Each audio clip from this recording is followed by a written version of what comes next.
جو بھی کوی جو بھی شاعر خدا کا تصور بیان کرتا ہے اپنے شاعری میں یا اپنی کویتا میں، اگر وہ قرآن کے مطابق ہے، اللہ کے رسول کے مطابق ہے، تو وہ صحیح کوی ہے، صحیح کویتا ہے، صحیح شعر ہے۔ لیکن کئی بار شاعر بہک جاتے ہیں اور خدا کا تصور کرتے کرتے بہک جاتے ہیں اور شرک کرتے ہیں۔ جب ہم ایک ودوان ہندو سے پوچھتے ہیں جو اپنے ہندو گرنتھ کا مطالعہ کر چکا ہے کہ ہندو مذہب میں ایک ہندو کو کتنے خداؤں میں ماننا چاہیے، تو وہ ہندو ودوان کہیں گا کہ ہندو کو صرف ایک خدا میں ماننا چاہیے اور صرف ایک خدا کی عبادت کرنا چاہیے۔ ذکیر حسین نائک صاحب، دھنیہ واد، آپ نے آج کافی اچھی باتیں بتائی۔ میرا نام منوہر رنپی سے ہے، میں مہاراشٹرین فیملی سے تعلق رکھتا ہوں اور کوی ہوں۔ مراٹھی میں کوی بولتے ہیں، اردو میں شاعر بولتے ہیں آپ لوگ، اور مراٹھی میں غزلیں لکھتا ہوں۔ تو اس کے لیے کافی اردو شاعروں کی دیوانوں کا ابھیاس مجھے کرنا پڑا۔ آپ نے خدا کے تصور کے بارے میں آج لیکچر دیا ہے، الگ الگ مذہب میں خدا کا تصور کیا ہوتا ہے۔ تو آپ کے مسلم کمیونٹی میں کافی شاعر ہے جن کا رتبہ بہت بڑا ہے، تو میں یہ پوچھنا چاہتا ہوں کہ اس میں صوفیزم کو ماننے والے کئی شاعر ہیں، جیسے امیر خسرو ہے، غالب ہے، وہ کہتے ہیں کہ ایک تو ہی تو ہے جہاں میں صنم، پھر یہ ہنگامہ ہے خدا کیا ہے۔ اس طریقے سے خدا کا تصور کرنے والوں کو کیا آپ اسلام قبول کرنے والے مانتے ہیں کیا، مسلمان مانتے ہیں کیا؟ یہ مجھے بتائیے ذرا۔ بھائی صاحب کا سوال ہے کہ کوی ہے، شاعر ہے، منوہر بھائی صاحب بھی ماشاءاللہ شاعر ہے، وہ یہ کہتے ہیں کہ شاعر جب خدا کا تصور بیان کرتا ہے اپنی کویتا میں یا اپنے شاعری میں، تو کیا آپ مانتے یہ صحیح ہے کہ غلط ہے؟ جو بھی کوی جو بھی شاعر خدا کا تصور بیان کرتا ہے اپنے شاعری میں یا اپنی کویتا میں، اگر وہ قرآن کے مطابق ہے، اللہ کے رسول کے مطابق ہے، تو وہ صحیح کوی ہے، صحیح کویتا ہے، صحیح شعر ہے۔ لیکن اگر وہ قرآن کے خلاف ہے اور صحیح حدیث کے خلاف ہے تو غلط ہے۔ اسی لیے میں نے میری تقریر میں کہا کہ ایک توحید الاسماء و صفات، اگر وہ توحید الاسماء و صفات، توحید الربوبیہ، توحید العبادہ کے خلاف نہیں ہے تو بالکل صحیح ہے۔ لیکن کئی بار شاعر بہک جاتے ہیں اور خدا کا تصور کرتے کرتے بہک جاتے ہیں اور شرک کرتے ہیں۔ لیکن اگر وہ قرآن کے مطابق ہے، صحیح حدیث کے مطابق ہے تو بالکل صحیح ہے۔ اور جتنے بھی شاعر، میں تو شاعر نہیں ہوں، نہ میں اردو دان ہوں، میں فارسی جانتا ہوں، لیکن جتنے بھی شاعر ہیں، سب سے بہترین شاعر جس نے اللہ سبحانہ و تعالیٰ کے بارے میں کہا اور اسلام کا پیغام بیان کیا ہے، وہ ہے علامہ اقبال۔ اسی لیے کل ایک نشست تھی، شکوہ جواب شکوہ، جو علامہ اقبال کا تھا ماشاءاللہ۔ اس نے شکوہ کیا اللہ سے، کس طریقے سے انسان شکوہ کرتا ہے۔ کافی لوگ نے فتویٰ لگایا کہ وہ کافر ہے، بعد میں ان نے جواب دیا، شکوہ کا جواب دیا، جواب اتنا بہترین تھا ماشاءاللہ کہ اللہ نے ان کے کلام میں تاثیر دی ماشاءاللہ۔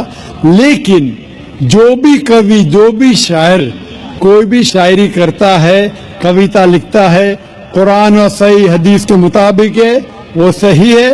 اگر اس کے خلاف ہے چاہے کوئی بھی مذہب کا ہو تو وہ غلط ہے. ہم سب سے پہلے جاننے کی کوشش کریں گے کہ ہندوازم میں خدا کا تصور کیا ہے. جب ہم کوئی عام ہندو سے پوچھتے ہیں کہ آپ کتنے خداؤں میں مانتے ہیں، کچھ ہندو کہیں گے 3، کچھ کہیں گے 10، کچھ کہیں گے 100، کچھ کہیں گے 1000 اور کچھ کہیں گے 33 کروڑ 330 ملین. لیکن جب ہم ایک ودوان ہندو سے پوچھتے ہیں جو اپنے ہندو گرنتھ کا مطالعہ کر چکا ہے کہ ہندو مذہب میں ایک ہندو کو کتنے خداؤں میں ماننا چاہیے، تو وہ ہندو ودوان کہیں گا کہ ہندو کو صرف ایک خدا میں ماننا چاہیے اور صرف ایک خدا کی عبادت کرنا چاہیے. لیکن عام ہندو وہ ایک فلسفے میں مانتے ہیں جسے کہتے ہیں پینتھیزم. پینتھیزم کے معنی سب کچھ خدا ہے، اور عام ہندو یہ مانتا ہے کہ سب کچھ خدا ہے. پیڑ خدا ہے، سورج خدا ہے، چاند خدا ہے، انسان خدا ہے، سانپ خدا ہے. ہم مسلمان یہ مانتے ہیں کہ سب کچھ خدا کا ہے. پیڑ خدا کا ہے، چاند خدا کا ہے، سورج خدا کا ہے، انسان خدا کا ہے، سانپ خدا کا ہے. تو جو اہم فرق عام ہندو اور عام مسلمان میں ہے کہ عام ہندو کہتا ہے کہ سب کچھ خدا ہے اور عام مسلمان کہتا ہے سب کچھ خدا کا ہے. یہ اہم فرق صرف کا ہے. اگر اس کا کے فرق کو مٹائیں گے تو ہندو اور مسلمان ایک ہو جائیں گے.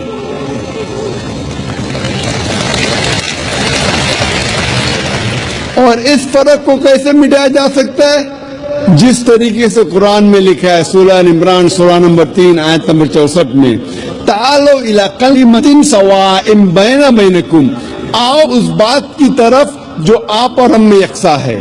سب سے پہلی بات اللہ نعبد الا اللہ، کہ ہم صرف ایک خدا کی عبادت کریں.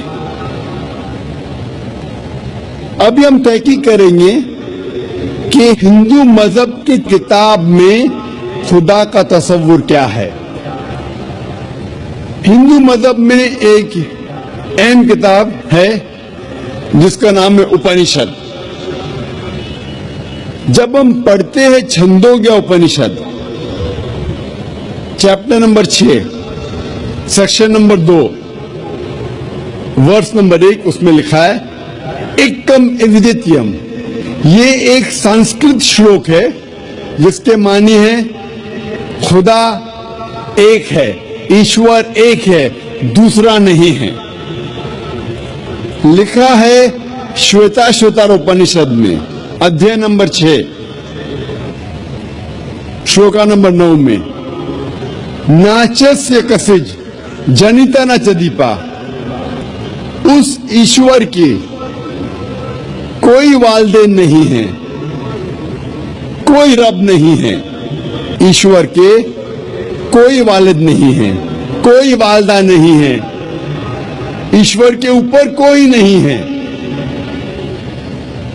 لکھا ہے شویتا شوتار اپنشد میں ادھیائے نمبر 4 شلوکا نمبر 19 میں، نہ تسے پتیما استی، اس ایشور کی کوئی پرتیما نہیں ہے. پرتیما ایک سنسکرت لفظ ہے جس کے معنی ہے عکس. اس ایشور کی کوئی پرتیما نہیں ہے، کوئی عکس نہیں ہے، کوئی فوٹوگراف نہیں ہے، کوئی پینٹنگ نہیں ہے، کوئی پورٹریٹ نہیں ہے، کوئی بت نہیں ہے،